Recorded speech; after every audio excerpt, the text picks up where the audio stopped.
Hey guys, welcome back. In this video, I'm going to show you how to split data into different columns in Microsoft Excel. Let's get started. First, select the cell you want to split. Go to the Data tab. Then choose Text to Columns under Data Tools. A box will appear where you need to select the file type for your data. In this case, we'll select Delimited from the options.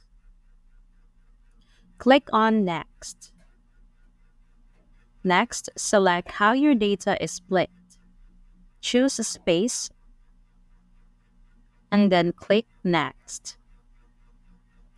Now, select where you want the new columns to appear and click on Finish.